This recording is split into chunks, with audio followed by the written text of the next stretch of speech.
There are so many nightmares that come alongside with selling a physical product. But with EV chargers, you don't have to worry about any of that. So in this video, I'll tell you how to use EV chargers to make money selling something you can't see.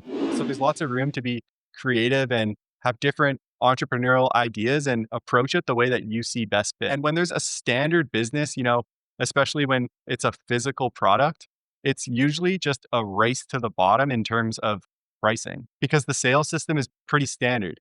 There's lots of businesses that are offering the same product. So when customers are looking at it, they can see it's the same thing from two different places and they can easily just do a price comparison and choose the cheaper option. And when that happens, company A has a cheaper product. So what does company B do?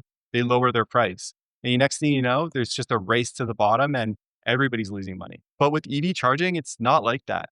The product that you're selling, it's electricity, it's fluid, it changes, it's dynamic. And it's also going to change in the future because with more demand on these EV chargers, these utility companies are going to have to take a look at their pricing models and how they want to structure everything. But I go into everything in much more detail in my course below. So check that out if you're looking for a step-by-step guide on the exact game plan. Not to mention, there's more than one way to get this electricity that you want to sell.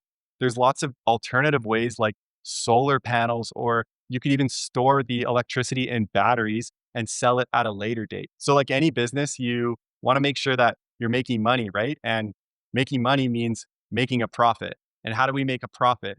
We essentially are trying to buy something for as cheap as possible and resell it for as much as possible. I mean, that's my super basic explanation of how cost and sell prices work, but you get it. So if electricity pricing is fluid and it's always changing, there's peak hours where it costs more because everybody's pulling from the grid, or there's lower demand times where electricity is cheaper. Then how do we make sure that we are buying our electricity for as low as possible so we can resell it for as high as possible? Well, you're not the first person to wonder this, and there's actually some really cool technology that can help us with this. So there's something called a battery buffer.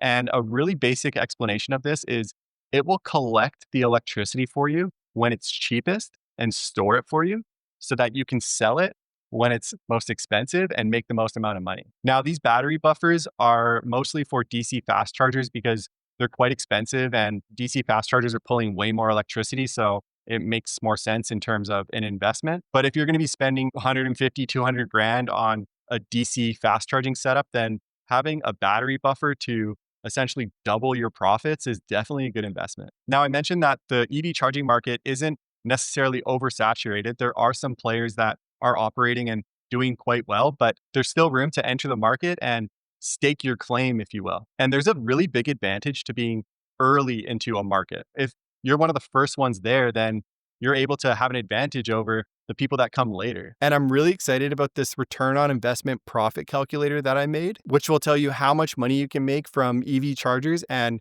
how long it will take for you to break even. You can find that along with the course below. Next video, we're going to dive deeper into the money side of things so you can run the numbers and see if this is a good investment for you or not. Thanks so much for checking in. I'll catch you in the next one. Cheers.